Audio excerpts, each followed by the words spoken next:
Hey everyone, Justin and Jesse Klein here with the Klein Real Estate team. Today we're going to talk about subjects within your offer.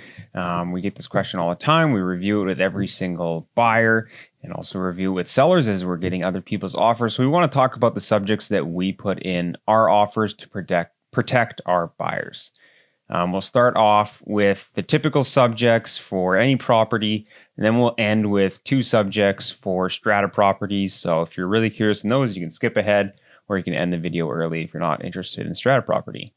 We'll start off with an inspection. So this is particularly important with a detached home, still important with apartments and townhomes, but especially an older detached home, there's so many different things that could go wrong. What we do is we say, subject to the buyer on or before a certain date, obtaining and improving an inspection report from a certified inspector. We want to make sure we write in there a specific cost amount. So if the cost to repair the home to your satisfaction exceeds a certain dollar amount, you can then use this clause to back out of the deal. A lot of people ask, okay, well, can I negotiate if items come up in the inspection? And the answer is, if you wrote in, say, that you were going to do an inspection against any costs that total $1,000 and the costs come in at $5,000. Yeah, you could ask for some money off. Now, whether or not the seller gives it is basically market dependent and even seller dependent. Depends how they approach the matter. So if the inspector says something like, oh, hey, I found some moisture behind the shower wall, the seller might go, oh, okay, well, just dry it out, regrout it, and, it's like a $500 fix. But you might say, well, what if there's mold back there? And so here we have a difference of opinion, two different ways of approaching it. Either one could be right. There's no real way of knowing unless you rip apart the whole wall and see if there's mold behind it. And we've actually dealt with this recently. So what happens? Well, it comes down to negotiations. How badly does the seller want to sell the property to you at that given time?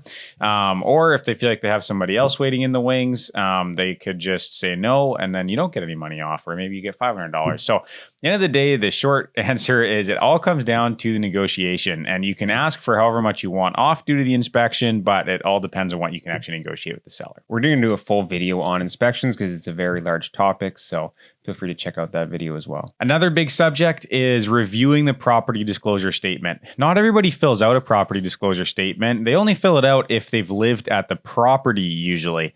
And it's about a 4 or 5 page document that has questions such as, are you aware of any moisture damage in the property? Are you aware of any foundation issues? Are you aware with any rodents in the property? Are you aware of any radon gas that comes up from the basement? Are you aware of any roof leakage? What does the maintenance fee include? And when was the last special levy for the strata? All these questions, there's got to be over 100 questions. It's a very, very long document to fill out.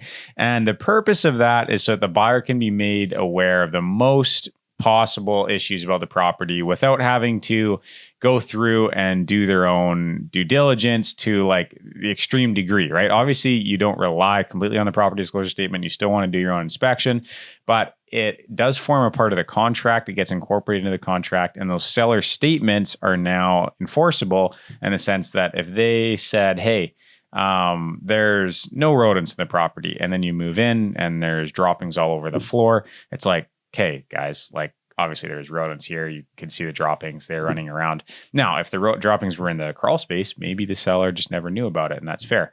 But it's obvious things like that. And then you could say, go pay for an exterminator to come. Maybe it's $800. They get rid of the rodents. And then you could send that bill to the seller. There's no guarantee they're going to pay it, but legally, they probably do have to pay it because they made a statement to you there are no rodents, and it's evident that there was.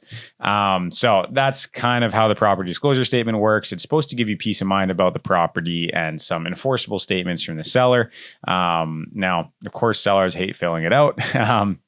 Usually there's a few things on there that they don't really want to disclose, but they have to. And but for the most part, if you're making $1 million purchase and there's some small issues with the property that have to be disclosed, it's not going to turn away a buyer.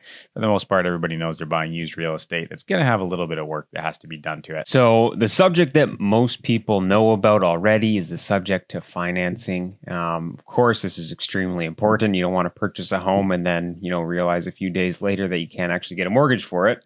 So we'll put in there subject to the buyer obtaining satisfactory financing on or before a specific date. Now, this date can range based on what your mortgage broker or your bank says that you need. We do see that you can get financing in, just as little as 3 days if you are set up and prepared for it, if you have a really good mortgage broker. But this subject is here to protect you in case your financing doesn't work out. And this is different than subject to sale. Subject to sale is when you have not yet sold a property and you need the financing proceeds from your property to purchase a new property.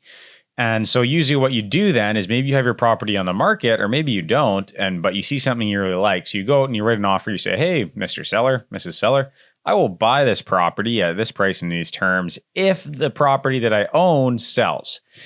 And then you go out and you try and sell your property. Now, obviously, those are going to be long subjects, 30, 60 days to give yourself enough time to sell your property.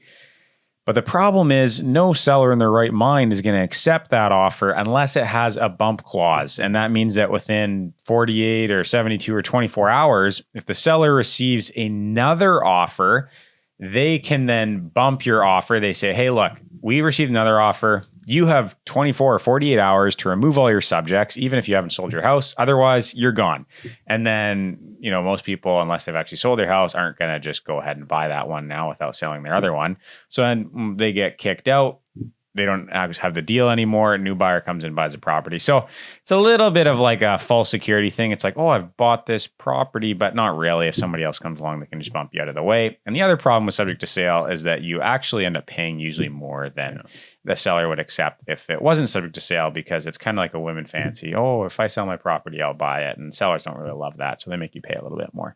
But it can be useful if the market's slower. That's when it can be helpful and give you some peace of mind. This is a topic heavily related to purchasing a home before you sell your own, which we're going to do a whole nother video on to cover as well. Our next clause that we use is the subject to reviewing and approving the title search. So the title search is with the BC Land Transfer Authority, and it's essentially the original blockchain. It's like an immutable record of all of the properties in BC, who owns them, when they were transferred and bought and sold, and any charges registered against the title. So it's extremely important to review. This is like the legal document that you get essentially when you buy the property that says like your name now goes on the title, and that's how you know that you own this property and everybody else knows that you own it too. So extremely, extremely important. So when we talk about reviewing the title search, what we want to do is review, basically just like, okay, does the person who's selling the property actually own the property, making sure that we're buying it from the right person. And then beyond that, you want to look at things like, what kind of mortgage do they have on the property? Is it a private mortgage? If it's a private mortgage, usually those carry super high interest rates. Maybe they're under pressure to sell the property. That can give you some insight into how motivated the seller is. But you also want to make sure that they don't owe more on the property than you're buying it for, because if that's the case, well, for us, we're not going to get our commission because that comes out of the sale proceeds and that's going to go to the bank first. But also for you, are they actually able to transfer title in? Are they able to pay off those lenders? So that's an issue. One of the bigger ones for detached homes is, are there any easements or rights of way on the property? Those are super important. They might impede what you can build on the property. There might be a pipeline running through the back of the property. Very, very important. Are there any liens from trades, any building liens, or like strata liens if they're not paying their strata fee? Now, things like this, these will often get cleared off of title. Well, they have to be. Any financial charges in BC have to be cleared off of title when you take the property. So those ones, unless they owe more on the property than they're getting paid for it, they're not super high concern because any financial charges immediately get cleared off.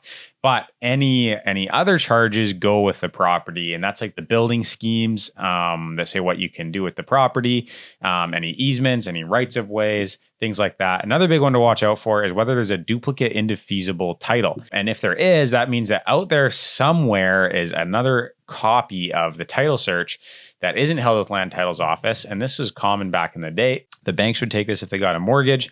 And what it means is that the title cannot be transferred. The property cannot be sold until that title, that duplicate indivisible title, is back with land titles again. And so if that's gone missing, I mean, it can be super, super expensive and a very timely process to find that again or have it replaced. And so that's something to watch out for as well, because you're not going to be able to transfer title on that property. So our last main subject that doesn't relate solely to stratas is the subject to buyers obtaining and approving your insurance. So what you'll do is you'll go to an insurance broker or multiple brokers, and you'll ask to get a quote for a specific unit or a building, and then you'll see how much that is and what they can actually insure. And you can also check out the strata insurance for the building as a whole. So if a part of the building floods and the insurance comes into effect, what is your deductible? So you can see these upwards of $100,000 sometimes. That can obviously change your decision about if you want to purchase that home. Now, for regular insurance, let's say your home is on blocks and some insurers won't give you earthquake insurance for that. That can also sway your decision about whether or not you want to purchase a home. So going and getting that quote's really important, figuring out what your insurance will actually look like. Some of the other bigger things that might come up is whether or not you're in the floodplain. Yeah. The insurer might not give you insurance for that. Like Justin was saying, if your foundation isn't the right kind of foundation, they might not want to give you earthquake insurance, or they might require tie downs, that kind of thing. Same with you if you're in a tsunami zone, maybe might not get insurance for that. Definitely won't get insurance for that. And our last subject is subject to reviewing and improving the strata documents. And we've got a whole video on this. It's very, very in depth, but we're going to give you a very quick overview. Some of the quick things you want to look at are the Form B. Make sure that the parking stall and the storage locker are actually allocated to the unit and what kind of allocation that is. Verify how much the monthly strata fee is, how much is in the contingency. You want to go through the financial statements, make sure that all that money each month in their strata fee is going where you want it to. And you want to look over the 24 months of minutes, last 24 months of minutes, ensure that there isn't any chatter in the minutes about major issues coming up, like building envelope stuff, or maybe parking garage membrane projects, anything like that. As well as just getting a feel for like, hey, what's the strata like? What are the neighbors like? Are there any constant problems with any units around me? That'll all come up in the chatter in the minutes. Look at the bylaws, make sure that, they allow the pets you like, smoking bylaws, rental bylaws, all that kind of stuff, any move-in fees. Any engineer's reports and the depreciation report is going to tell you how much is expected to be paid each year in the future for maintenance on the building. So you know how much you have to expect for special levies. Review the strata plan, see what the square footage of the unit is on the strata plan. Make sure that kind of lines up with the listing. Anyways, it goes on and on and on. Probably a 300-page document. Takes us hours to review that with our buyers. But at the end of the day, the important thing with all these subjects is that you work with a competent realtor who's going to be able to help you through these, especially if you haven't done the process before. There's a million things to catch, and it seems like every single week something new comes up that we need to learn. And so our job is to raise your alarm bells when it comes to certain things about a property and say, hey, this is an issue this could be an issue for you that we've become aware of. And these are kind of the potential risks or the downsides of it that we see. What do you think about that? Do you think that this is a big deal? And, or you might want to talk to a professional to get like an accountant or a lawyer or somebody to get an even more detailed opinion about this. And so we're here for you guys every step of the way if you do choose to work with us as your realtors. These are some of the services that we would help you provide.